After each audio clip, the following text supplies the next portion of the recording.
Welcome to this pre-scene analysis introduction. In this particular video, I'm going to introduce the various elements of the course and really provide you with some guidance in relation to a good starting point for your success in this exam. From my experience dealing with case study students either for the last year in relation to the ACCA SBL exam where a pre-scene was introduced, or indeed other case studies, very often underperforming students start on the wrong foot. In other words, they don't have an understanding of the exam and indeed what the examiner is getting at or examining. And because of that, their studies and the approach that they take is incorrect, leading to underperformance, possibly failure. So let me explain what I mean. Let's take a look at the first area here. Now, in terms of an introduction, we know that we have a Beago pre-scene introduced on the 20th of August.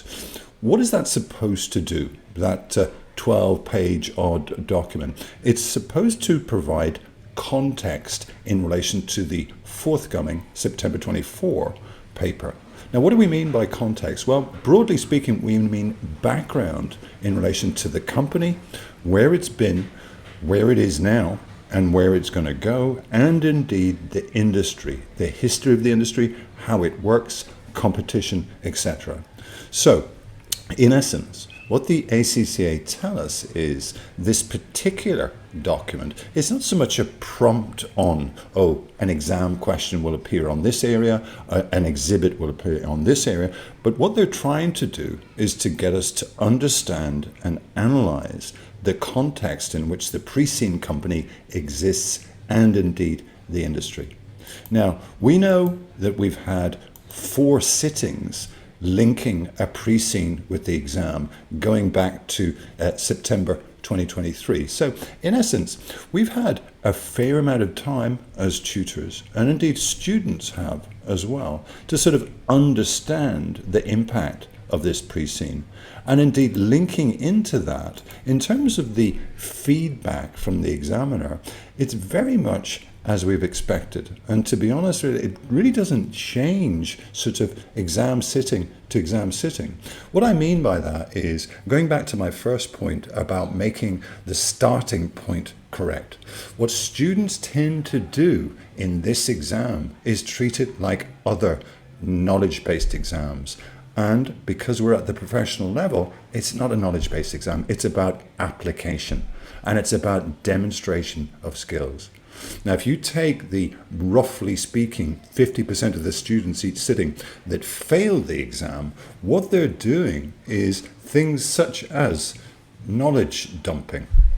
They're not understanding the context of the company. They're making recommendations that perhaps show a lack of understanding or that don't make sense. Really, as we'll see down below, this exam is, in one sense, a little bit of a role play. So we've got to absorb the pre-scene information by forming some sort of strategic opinion on it. In other words, by analyzing it. So key examiner feedback is lack of application, and also to some extent in certain areas, a lack of just very basic technical knowledge. In other words, students not understanding the syllabus or not being able to perhaps talk about corporate governance in the right context. Moving from there, in terms of the pure ACCA guidance on the pre-scene itself, what they say is familiarity with the pre-scene is essential. There's nothing worse on the day is not having some basic information in relation to Beago. What we can't be doing is really referencing or trying to refer to the actual document, say, well, when did they do this? Or what is that about? Or what is their business model? We've got to get familiar. And the essence of this course is to get you familiar with the pre-scene material by performing a very solid and a very standard, simple, straightforward, strategic analysis. More of that later. Outside of that, in terms of ACCA guidance, they say don't question spot. Now, I agree and disagree with this, because for me, rather than trying to guess exactly the question that's come on the day, one of the things that we need to do in our studies with this pre-scene is to think about possible themes.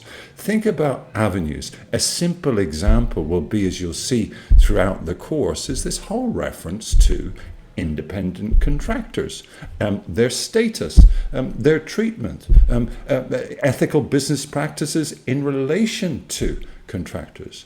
Another core area really is the whole reliance on IT and IS. This company is hinged on a bulletproof, very solid, high-end system geared to the website and the app, and indeed taking bookings for customers, and indeed registering new drivers. If anything happens to that system, this business stops. So there's an example of what I would say, well, we can do some research on that.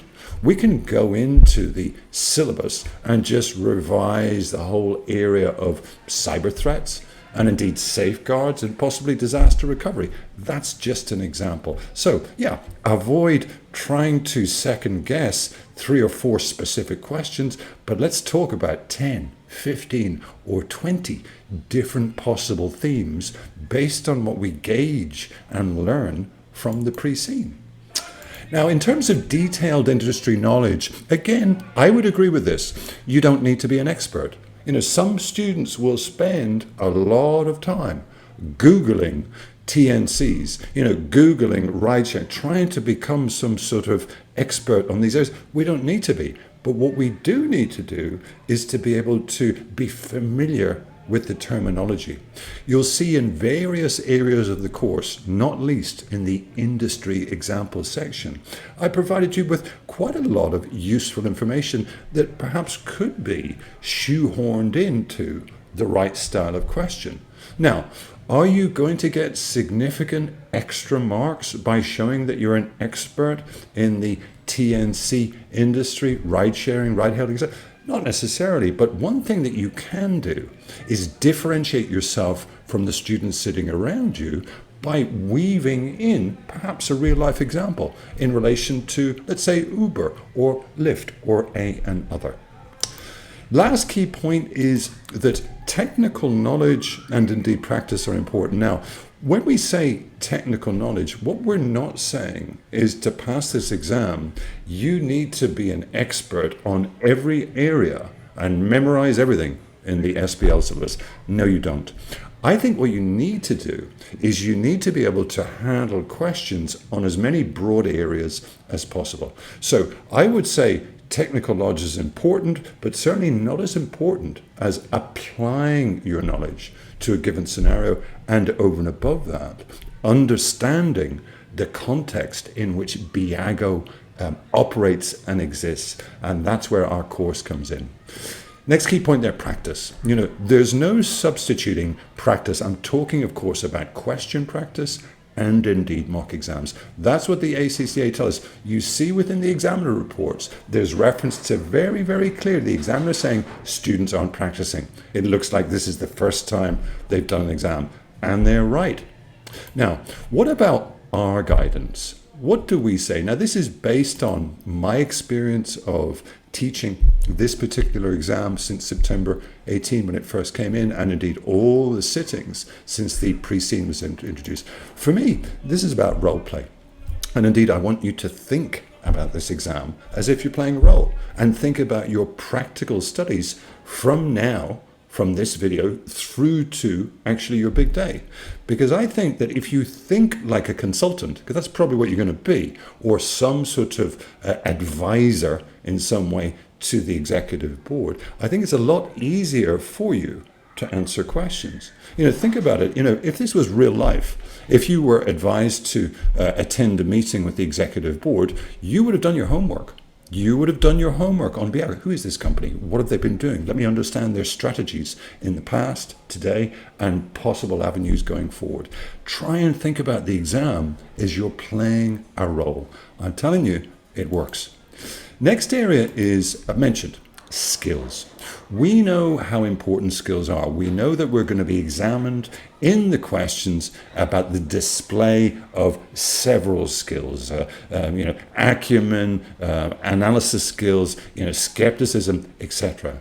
The only way to get better, if you're worried about the fact, well, God, I don't know that I'll display these skills, is to try to display them. In other words, practice and study mock exam answers carefully. You can, like hundreds and hundreds and hundreds of students, even thousands, over the last year since the pre-scene was introduced, or even going back to September 18, the first SBL exam, of course you can learn these skills in a short place of time, but you've got to put in the hard work.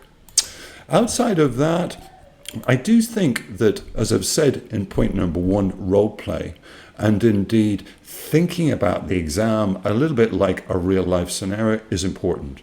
Now, how could you augment what I've just said? Well, the way you could augment it is do a little bit of research online. Look at relevant companies. I've mentioned Uber a couple of times, Lyft. There's many, many others.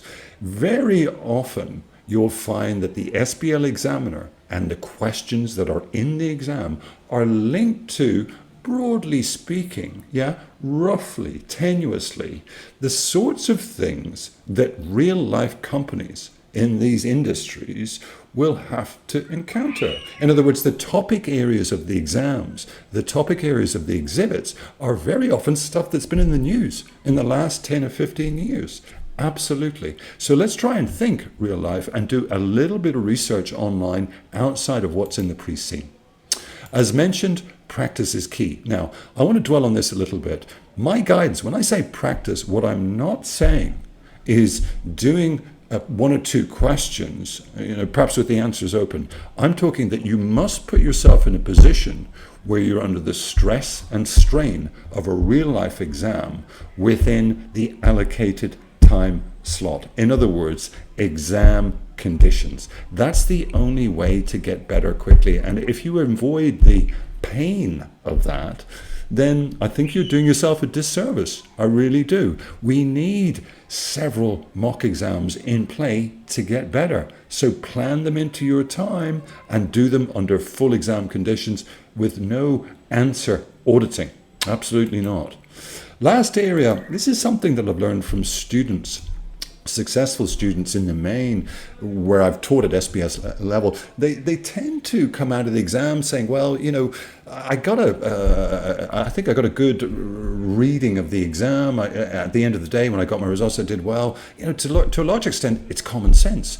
Some of the answers are common sense. Yes, there's a little bit of good, solid technical knowledge required, some application, but don't forget how common sense can help you. We'll be familiar with the TNC industry. You've used Uber, I'm sure. You're familiar with disruptive technology. If we can link that in with a modicum of knowledge on the SBL syllabus in terms of disruptive tech, the problems, the issues, etc., then we have a recipe for success. Moving from there, the key course elements, there's quite a lot in our course. We think it's pretty comprehensive. The first area or first video that you'll see is an intro to Beago and indeed the TNC industry. 5 key points on either side. 5 points that I think are important moving forward from today. Okay? The next area is a series of videos where we walk through the pre-scene document itself. 5 in all. Now again, you'll see within that pre-scene, that annotated pre-scene that we provide you with, is that we've done a lot of highlighting, there's a lot of annotations, and indeed over and above that, red flags. You've got to work systematically through each of the 5 videos and link those areas where I prime you and prompt you back to the SBL syllabus, the study hub. If you're weak on CSR, if you're not sure about, possible cyber threats, if you're not familiar with a risk register and the various myriad of types of risk that a business such as this could face, then let's get familiar with it. Okay? Point number 3 is our strategic analysis. Now, we're quite proud of this because we think this strategic analysis is probably one of the most comprehensive strategic analysis available on the market. What do we mean by strategic analysis? We're talking about us wheeling out a variety of strategic tools and techniques.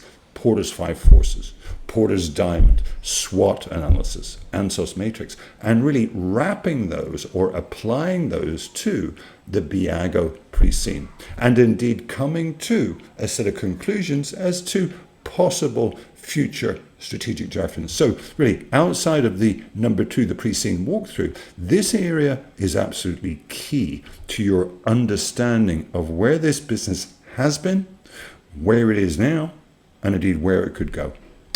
Point number 4, industry examples. I've referenced this up top. We've included a set of real life industry examples. I'm talking about stuff that's going on out there right now.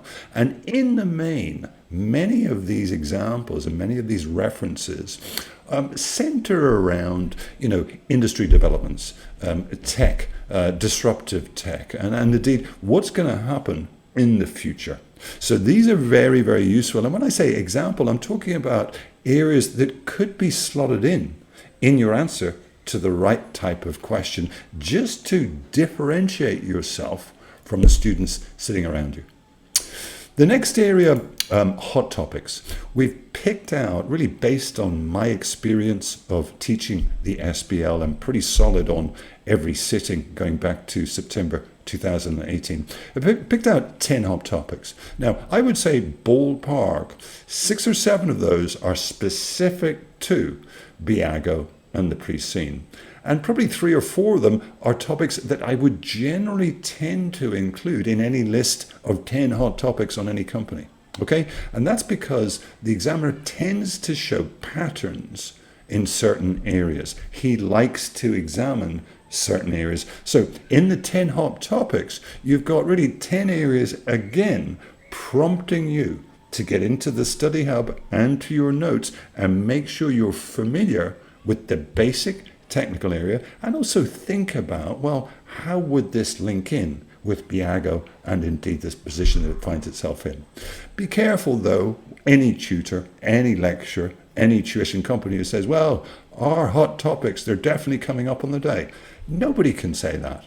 All we can do is use conjecture. These are just some ideas. If they don't come up, they don't come up. But certainly my experience of building hot topic lists, I tend to get reasonably good success. So I would suggest across 10, given that we're talking about 10 questions, if you will, or question areas, I would have thought we should get lucky in some way, shape or form. The next area is a new addition, pre-learned paragraphs. This is the first time that we've included this in the course. And really what we're talking about there is self-explanatory when you see the document, the PDF. But in essence, we're talking about paragraphs that we've written linking Beago and indeed the industry in a way that sort of fits quite well in terms of writing flow. So if you will, these pre-learned paragraphs are just that. They're paragraphs that we'd quite like to, if you feel comfortable with, memorize, learn, and to use either all of them or parts of them here and there. I do find these pre-learned paragraphs, some students like them, some students don't, but they're quite good in terms of opening, and indeed closing. I'm talking about, let's say, the intro to a report or perhaps the conclusion to the report. So we've taken the time to write paragraphs for you, 10 in all, that are very well written, that have good terms, good terminology, and that link in a broad sense Beago to this particular industry. Final area 7 is really the idea of, when we think about learning, when we think about, let's say, a video course such as this, it's all well and good watching the videos, but I want to guide you and point you towards action points and indeed final thoughts, areas that you need to put into play outside of simply watching a video. I think watching a set of videos is all well and good, but I need you to take action. So I'm going to guide you in point number 7 as to things that you need to do once you get through all the videos in the course, and indeed while you're getting through all the videos in the course. Okay? So there's the key sort of course elements.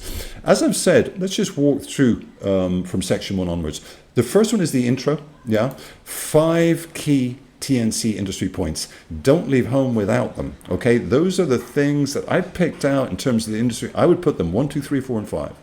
Same for Beago. The number of times that I mark scripts where students' basic knowledge of the pre-seen company is not good, or they make a mistake too many times. I picked out for me the key points in relation to this company that are essential. Okay, so that's section 1. Section 2, the pre-seen walkthrough, as I say, 5 videos, is very much the core of the course. Most of the video time is centered around these 5 pre-seen videos, and most of the prompts, in other words, most of the signposts, and I said, right, let's think about this, let's watch this thing, let's go to the study up here, are all detailed within those 5 videos. Outside of that, certainly right at the end, I ask you to follow through and take action as mentioned above. So that's section 2. Section 3, as mentioned, is the strategic analysis. Now, just briefly, what is a strategic analysis if you're unfamiliar? I'm sure that you all are. We're really talking about the analysis of a given company using tools and techniques. Why? Well, because the only way to understand a company is to apply modern theory and modern techniques to that company. And that's what we've done. So what's in it? Well, as you can see, in terms of Beago, the core elements, well, it's 11 part really, and most of these models you will be familiar with. And indeed note that several of them have been directly examined within the SBL exam. Now let's remember that in each requirement, the examiner won't refer specifically to a model. He won't say, use Porter's 5 forces to analyze the above exhibit. He won't do that. He'll just talk broadly. But the more that you understand the makeup of these various models and the other areas which aren't actually based on models, corporate governance, ethics, CSR, etc., the more that you understand them and listen to my video, make some notes, the better you're going to be able to spot them in the exam. But really the key point is not will they come up. The key point is what the use and the application of these models gives us. It gives us a thorough understanding. It puts us into that role play mindset. Porter's 5 forces is a super model. It's all about the attractiveness and profitability of an industry. We look at the pre-seen, we gauge based on the information that the examiner's given us. Mendelow's matrix, a great model, easy to use that in an exam question. Most of the tasks, most of the questions will have a stakeholder involved. You could get a technical mark just by saying the CEO, as per Mendelow's matrix, will have high power, high interest, is certainly a key player, etc., etc.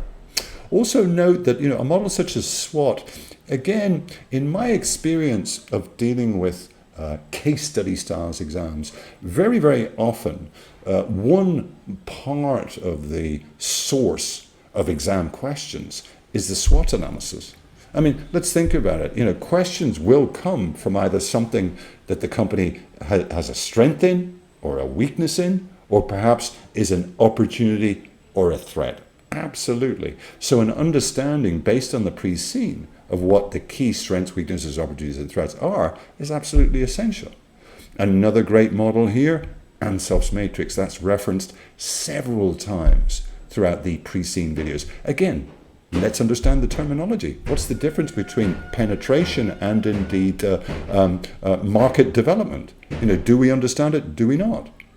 Outside of that, these areas 9 and 10, corporate governance, ethics, and CSR, not so much model-based, but based on topic areas that tend to come up fairly regularly. We know the examiner loves corporate governance. We know that the syllabus, i.e. the SBL syllabus, it's not overly tech-heavy. There's certainly larger syllabi on CG in other professional bodies. It doesn't take long to get familiar with the basics in the SBL Study Hub on corporate governance. Outside of that, we know ethics underpins so many different subjects. Let's get familiar with the code. let's get familiar with the threat. CSR is a big one here for us, for me, because of this business, because of the nature of the industry, and also because of the problems associated with treatment of independent contractors. We end on future strategic options. In other words, looking at all the various elements, the various tools and techniques.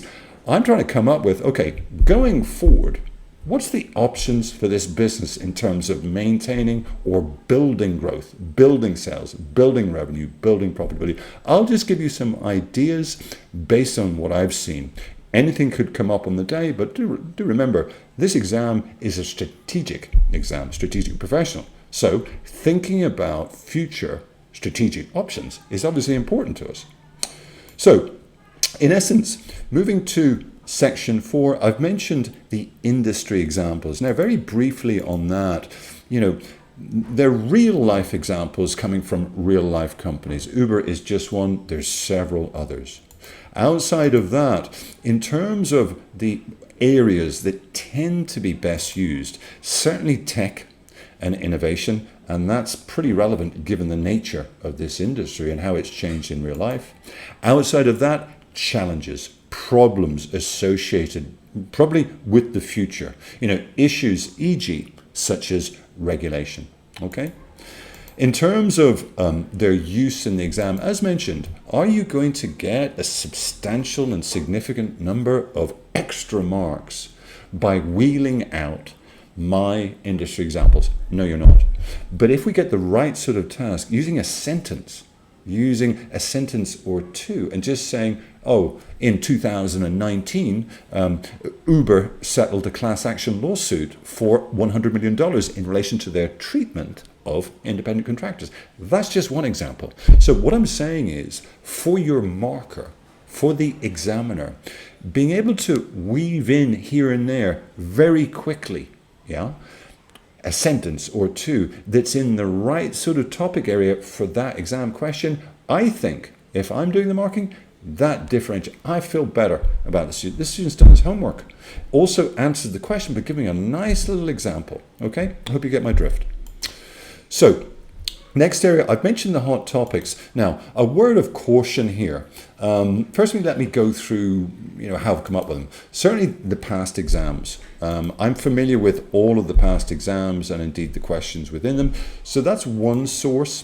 In terms of the Beago pre-scene, obviously having read through it, analyzed it in great detail, again, I've got a feel for what I think are the top hot topics based on what we see. Okay, and then obviously the last area is certainly my experience of gut instinct teaching case study exams or exams based on the pre-scene for some 12 or 13 years now. Now, my caution is this: I'm not expecting every single one of these hot topics to come up exactly as planned. They don't have to. My point, as you recall from earlier on, is thinking about themes, thinking about possible question things, and not putting all our money on these things coming up. Okay, so let's be ready for them.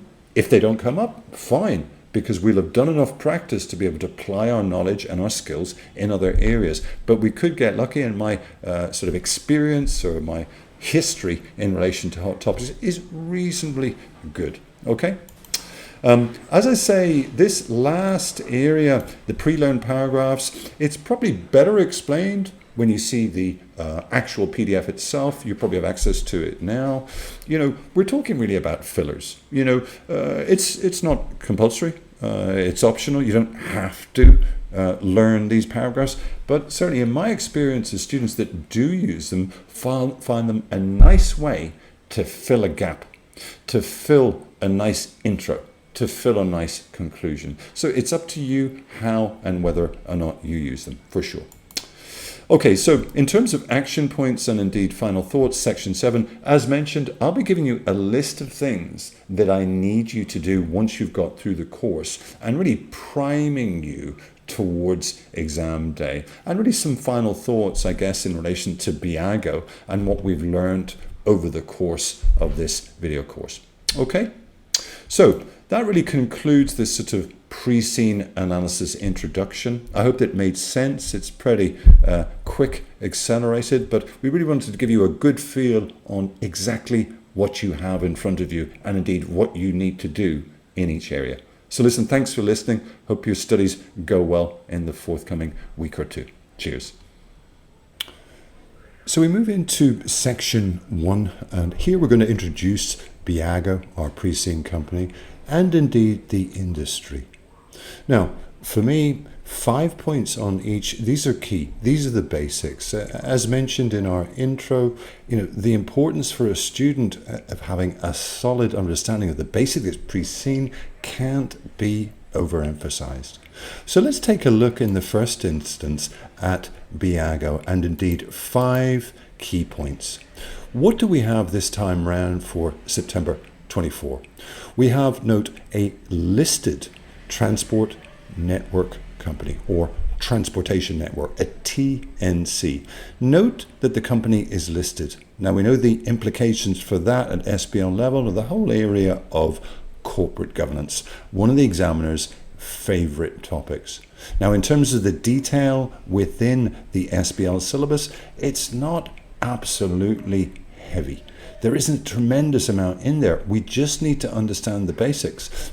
What is corporate governance? What's its purpose? What's the difference between good and bad? And can you spot within a given exhibit poor corporate governance? And how would you advise? What are the key tenets? Communication, independence, etc., etc.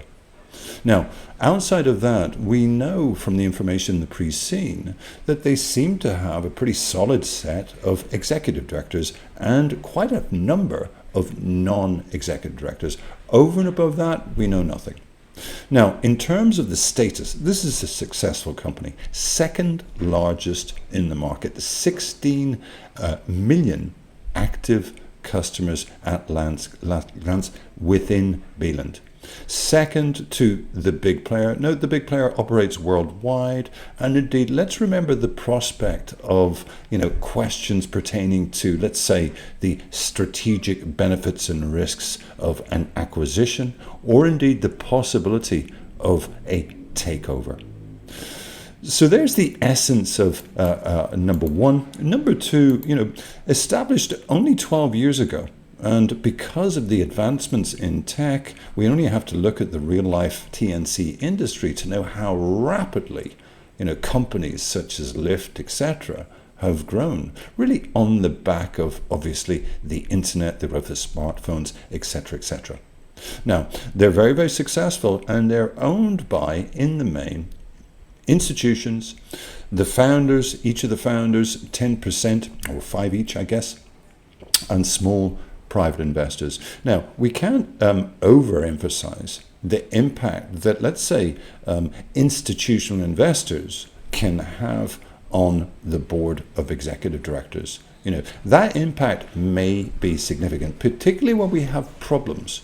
And if we look at the real-life industry, certainly players within the real-life TNC industry have had a series of problems over the years, not least those associated with the status and treatment of these independent contractors. Let's remember that the business model is quite straightforward here. Yes, they've had success, but essentially Beago are acting as an agent between, let's say, their customers and indeed their drivers.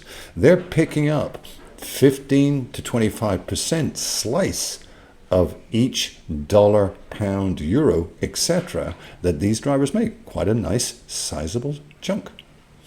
Moving from there, the executive board seems to be quite solid. They have board directors across each of the functions, the main functions that you'd expect. We're talking about the CEO plus 5 executives, and indeed led by the non-executive chair, and note 6 NEDs. No information over and above that in relation to corporate governance, but the examiner could easily bring in a scenario.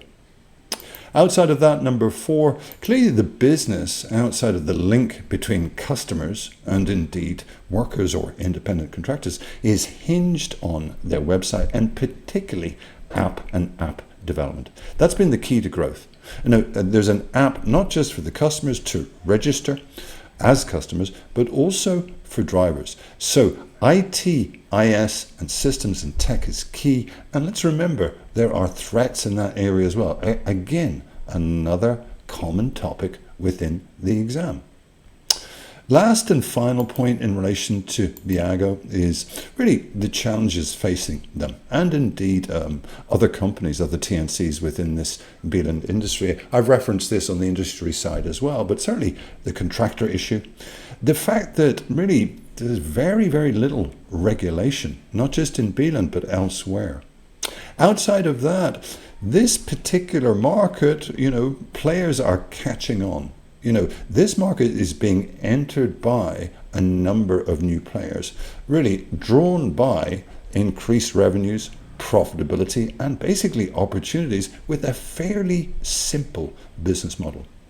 Over and above that, I've mentioned IT and IS, but certainly going forward, if you look at possible services into the future, let's think about AVs, electric vehicles, etc., etc. Innovation is key to the success and growth of a company like Beago. They have to keep on top of it. So those are the first 5 key points from me that really deal with the basics for this company. Let's take a look at the industry itself, the TNC industry, let's call it. Well, first things first, what do they do? Well, it's an on-demand service via a WAP, or an app indeed, or a website. They don't own a fleet, they don't own cars, and they don't employ drivers. In essence, here, they sit between their customers and indeed the drivers and take their slice based on their business model. So, could there be a simpler business model for this, for making money? I doubt it. Moving from there, in terms of, this on-demand service that they provide, I would suggest that one of the key drivers of growth, particularly over the last 8 years, and even going back a little bit further, is the fact that these TNCs provide the solution. There are problems in inner cities, congestion, overcrowding, pollution, etc. So really, in one sense, TNCs, they're a great corporate citizen, aren't they? They're making money, but they're also solving a problem. Okay? Next key point, number 3. Clearly, the industry is growing rapidly. I've mentioned the number of new players entering the market. It seems to me that if you have the capital and you've got the IT and IS nous or skill, it's pretty easy to set up. And that's what's driving, as we'll see from Porter's 5 forces, that's what's driving the competitive nature of this industry and indeed its attractiveness and profitability. It's only going to keep growing, that's for sure. In terms of number 4, really, the skills, the reliability, the experience of the drivers is key. Without the drivers, they're stuck. But on the flip side, as I've said, this whole driver or independent contractor issue is a double-edged sword. Yes, they need to attract and retain good drivers, but they also need to treat them well. With new players, new competitors coming into the market, poor treatment of drivers is going to lead to reputation problems and possibly drivers leaving. At the end of the day, their business is their drivers. So there's a balance to be had in terms of their treatment and indeed their use. Last key point, as referenced over the page, is the challenges. Clearly going forward, there are a number of new tech developments that are going to affect this industry. There's reference to autonomous cars, and some people would say, oh, well, there'll be autonomous cars in a few years. I'm not so sure how up to speed tech is, and we've seen so many horror stories, not least, for example, with Tesla in terms of deaths, accidents, problems. So, some of these tech areas are a long way off. Outside of that, there's clear reference in the pre-scene to the lack of regulation. Perhaps the examiner could bring in something in this way within Beeland. We need regulation in fast, rapidly growing markets, rapidly growing industries. Without regulation, you're going to have problems. Last one, again, I've mentioned it several times, the contractor status, and indeed caring for, being a good corporate citizen in relation to, I guess, one of your key assets, as it were. Okay? So that's the 5 key points in relation to the industry. It's not everything, but for me, those are the things that we need to have under our belt now before we approach other areas of this particular video course, and certainly before we approach mock exams. Okay, I hope that they made sense and you found them helpful, and that your studies so far are going well and that you enjoy the rest of the course. Thanks for listening.